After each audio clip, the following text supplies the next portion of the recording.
Hello guys, welcome back to the channel. ഞാൻ വന്നിട്ടുള്ള Vilayath ബുദ്ധിൻ്റെ official trailer വന്നിട്ടാണ് അതിൻ്റെ റിയാക്ഷൻ വീഡിയോ വന്നിട്ടുള്ള നമസ്കാരം. തുറന്നു സ്ഥിരതാമസക്കാരനായ ഞാൻ 7-5-24, 8-5-24 എന്നീ ദിവസങ്ങളിൽ കൊടൈക്കനാലിൽ പോയി തിരിച്ചു വരുമ്പോൾ എന്റെ വീടിന്റെ പുറകിൽ നിന്ന് ഏകദേശം 14 ഇഞ്ചോളം ചുറ്റുവണ്ണമുള്ള ചന്ദനമരം മോഷണം പോയതായി കാണപ്പെട്ടു.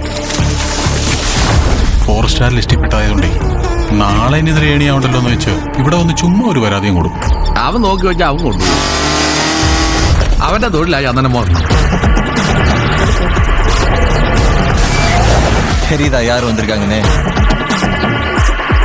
മാസ് എൻട്രിയിലെ നമ്മ ഹീറോ ഡബിൾ മോഹൻ. കൊള്ളാലോ. പിന്നെ നാട്ടുകാർ പല പേരും വിളിക്കും. ഡബിൾ മോഹനൻ, സാൻഡൽ മോഹനൻ, ചിന്ന വീരപ്പൻ. എനിക്ക് കൊള്ളക്കാരൻ മോഹനോടാ പ്രേമം. നീ തോറ്റാ ഞാൻ വെറും ചോലക്കിലെ ചെമ്പകത്തിന്റെ മോളാം. പക്ഷെ എനിക്ക് ഡബിൾ മോഹനന്റെ ഭാര്യയായിട്ട് ഈ മറയൂർ ടൗണിൽ കൂടെ നെഞ്ചും വിരിച്ച് നടക്കണം. സാറേ, ഡബിളിന്റെ പരിപാടിയാണെന്ന് സാറിനും അറിയാം, ഇവിടെ ഉള്ള എല്ലാവർക്കും അറിയാം. ഗർഭിണികളെ കയറ്റിയും കോഴിച്ചോറ് വെച്ച് ആക്സിഡന്റ് ആണെന്നൊക്കെ പറഞ്ഞ് നീ ഞങ്ങളെ പറ്റിച്ച് കുറെ കടത്തിയതല്ലേ? ചന്ദനം. യശോധാവള്യം എന്നൊരു പ്രയോഗമുണ്ട് മലയാളത്തിൽ. ശുഭ്രനിറത്തിൽ വിലസി നിൽക്കുന്ന എന്നർത്ഥം.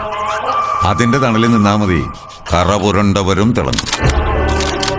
അവനിങ്ങ് വരട്ടെ. ഇനി ഇടപാട് നമ്മൾ തമ്മിലാ. ഒരിടത്തിന്റെ ഉടമ ഇതിൽ കക്ഷിയല്ല.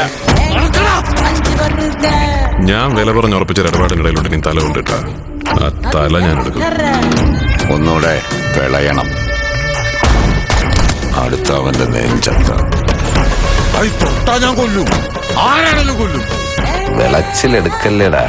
കാക്കിയിട്ട് ഒരുപാട് ഏമാന്മാര് കയറി ഇറങ്ങി പോയ ചുരോസാണ്. മലയും മോഹനനും അന്നും ഇന്നും ഇവിടെ തന്നെ ഉണ്ട്. പണി വരാൻ കിടക്കുന്നവള് മോഹന.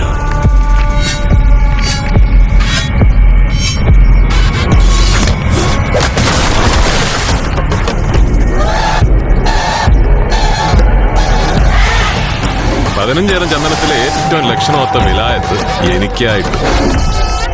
അങ്ങേരോട് പോയി പറഞ്ഞേക്ക ഞാൻ അങ്ങോട്ട് വരുന്നുണ്ടെന്ന്. ഇനിയും റൗണ്ട് ഇതില്.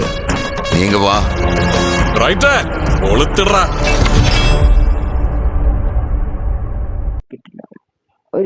ഒരു ട്രെയിലർ തന്നെയാണ് നമുക്ക് തന്നിട്ടുള്ളത്. ആദ്യം തന്നെ പൃഥ്വിരാജിന്റെ ക്യാരക്ടർ കാണിക്കുന്നതെന്ന് പറഞ്ഞാൽ ചന്ദനം കടത്തുന്ന ഒരു വ്യക്തിയെ മാതിരിയാണ് കാണിച്ചിട്ടുള്ളത്.